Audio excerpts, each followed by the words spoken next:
I've talked to you guys many times about budget everyday carry, and I still advocate for that, especially for a brand new item that you've never carried before, whether it's a wallet, key organizer, knife, flashlight.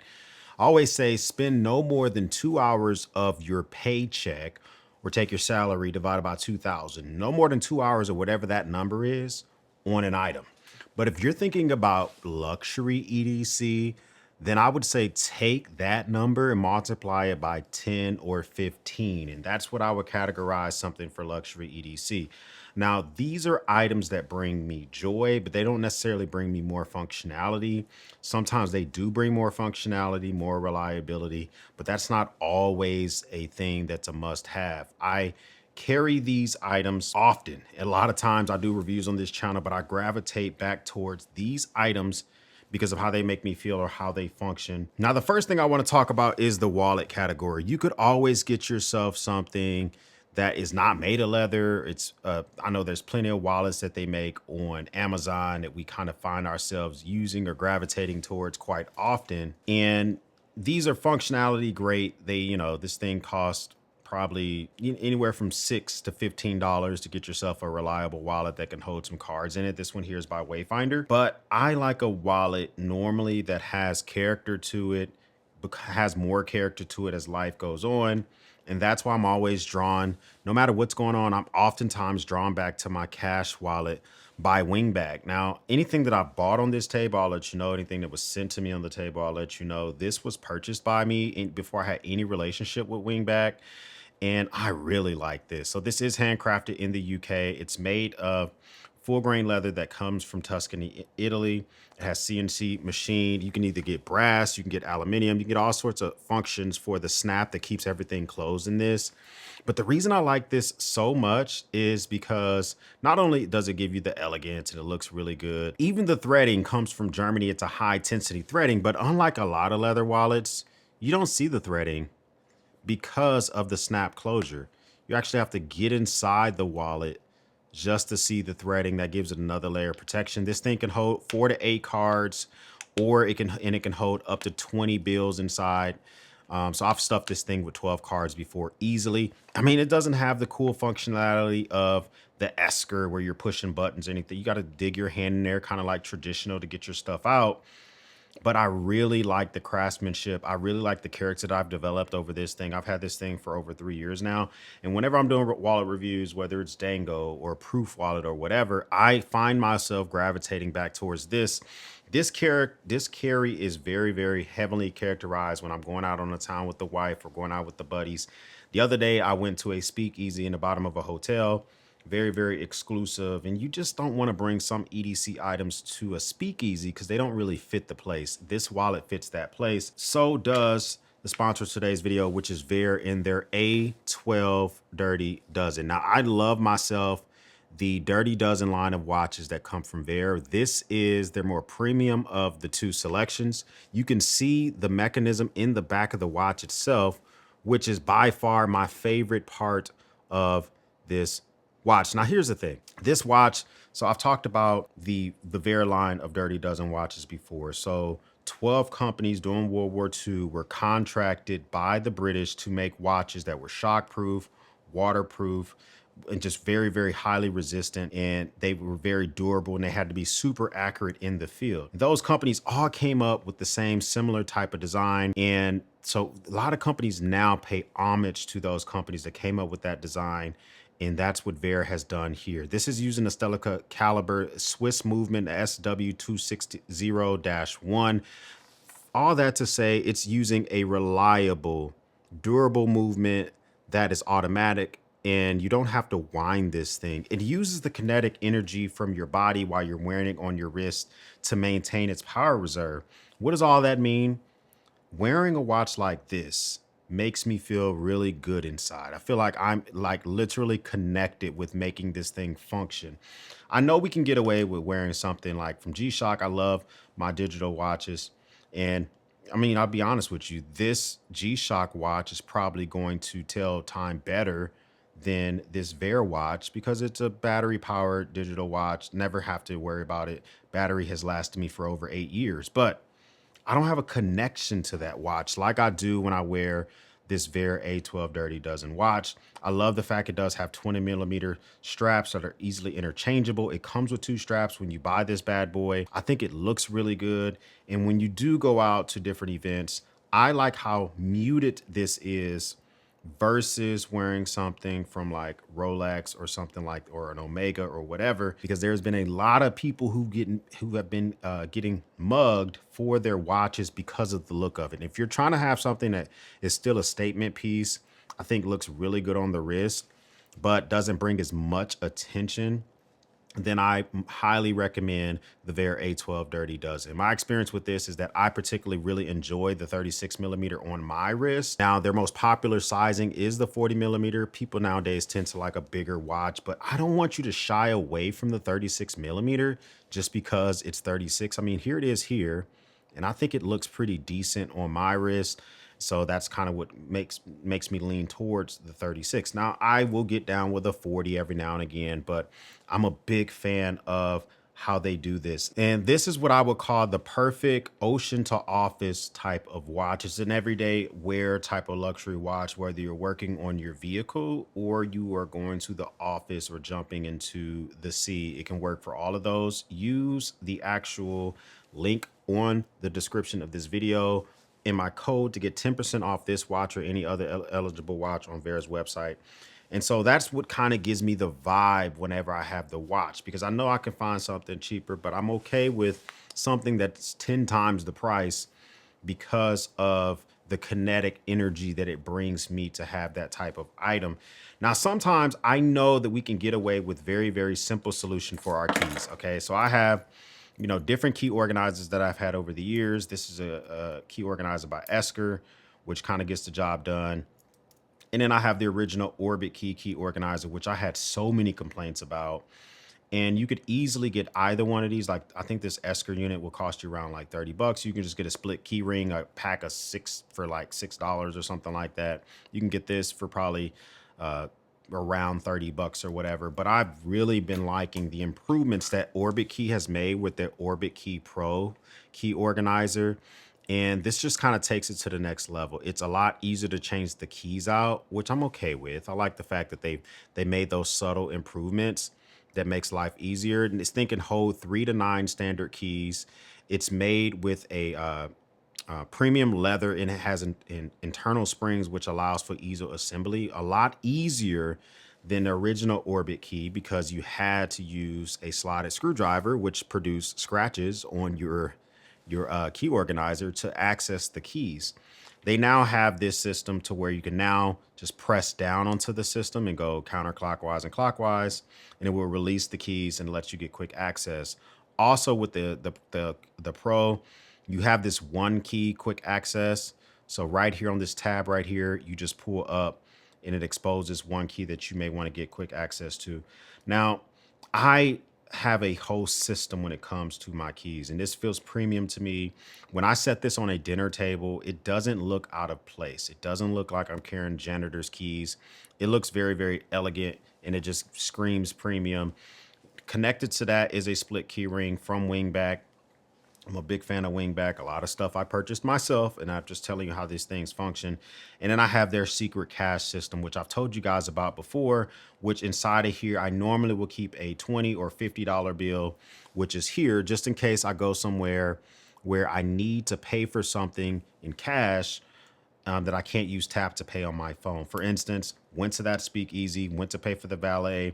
It was well past midnight. I think it was past 2 a.m. They had already got rid of the credit card machine, but I had to pay for the valet, pull out the secret cash, pay the valet, you're good to go. So I like those little subtle things. You never know when you're going to need cash with you, especially if you're not carrying your wallet that day.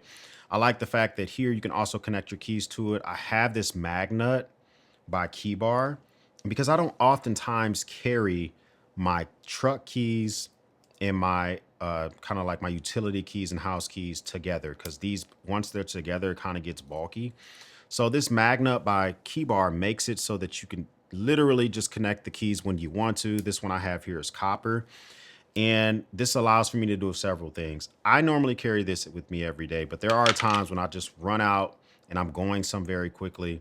And so I've added this actual threading here. This is made by Wingback. They get the threading from Germany, which is 15 times stronger than steel, which is what I use instead of a split key ring to hold my key fob and the key to my truck together, and as well as a magnet as well. So premium type of stuff, premium type of features, makes it so I can quickly just grab my keys when I need to, and I'm always ready to rock and roll. Before I go to the next item, hit the like button. We would appreciate that type of stuff as well. Also, let me know, what wallet do you normally carry? Do you just use your phone? How do you organize your keys? And what's your watch looking like? Are you on a smartwatch? Please tell me no. Say it ain't so. Say it ain't so. So listen, the knife. We got to talk about the knife because, of course, a lot of us lead with that. But I wanted to talk about, when it comes to premium and luxury, a lot of us go with the premium folders, and I have a lot of those. But I am a big component of the gentleman style knives, not a hard use knife when it comes to luxury everyday carry. This brings me to Columbia River Knife and Tool. This is their twist Thig. I could never Teague, I think is how they pronounce it.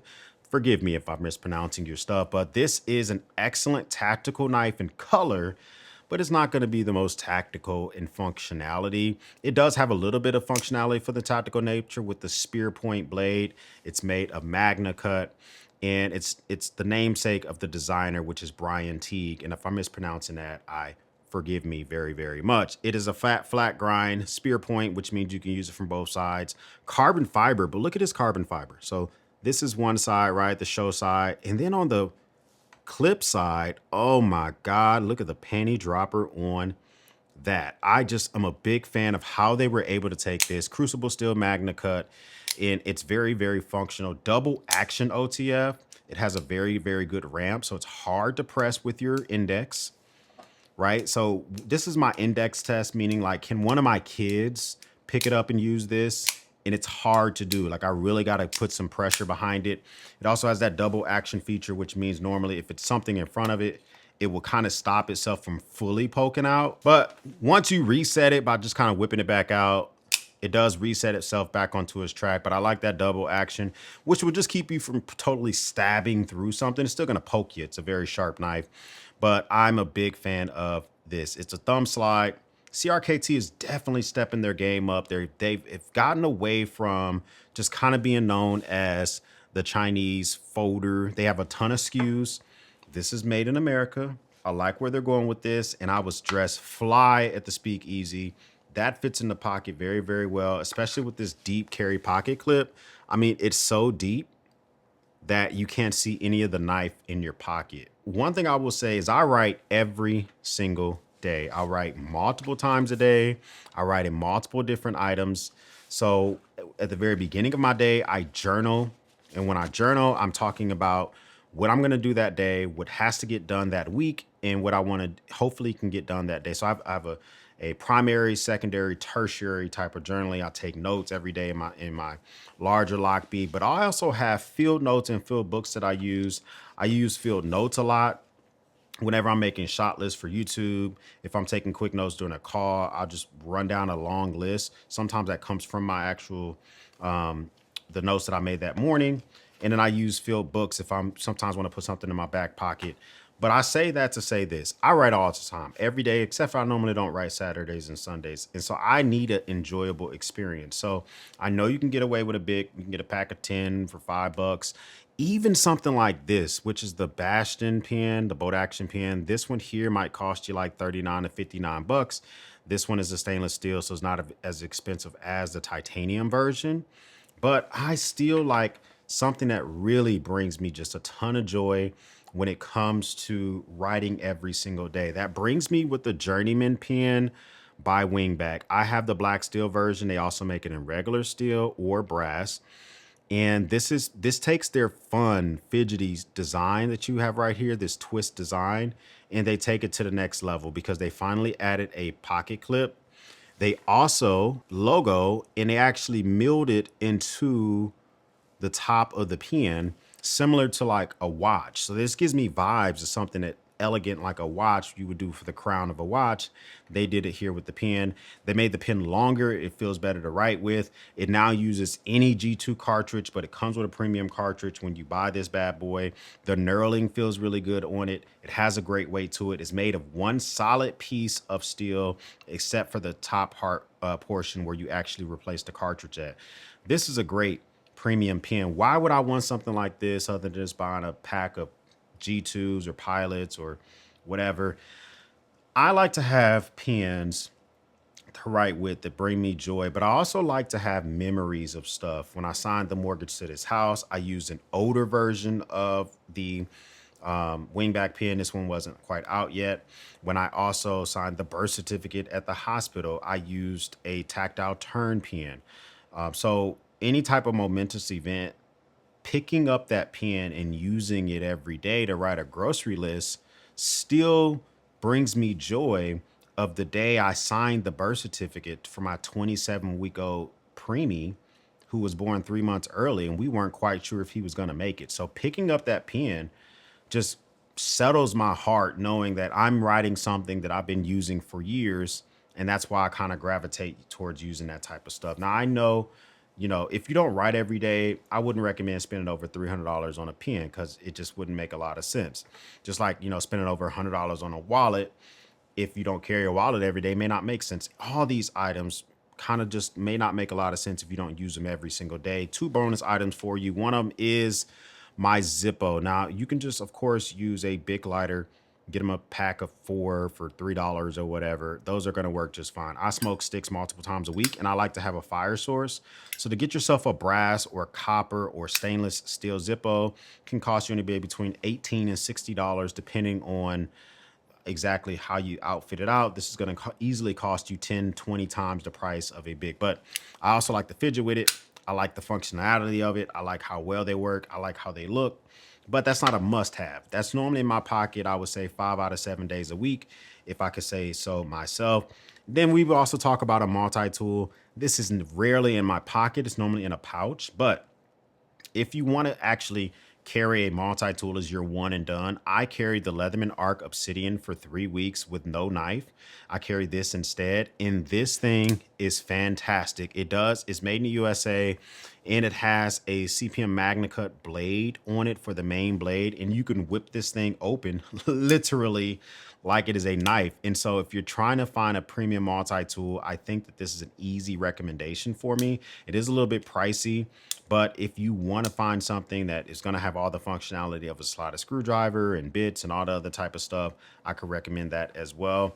And then a flashlight. What I've been gravitating a lot towards since this bad boy came out has been the Streamlight Mega Stream. This is a beautifully well-made lumens emitter on the front of this bad boy. This is the big brother to the micro stream and the macro stream. More lumens, higher output, doesn't get as hot as the macro stream when used in the high output mode. Has USB-C that you can use you can charge it while it's still in the battery. I'm a big fan of this, but this is not something I would normally put in the pocket because it is a little bit long, but I love using this, especially when I go out on rucks.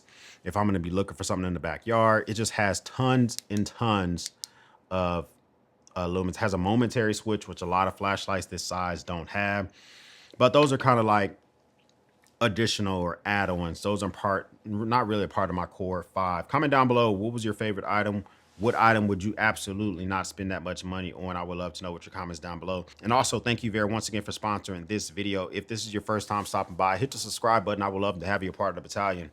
If this is not your first time stopping by, well, thank you once again for watching me run my grade. For everyone else, we'll speak soon.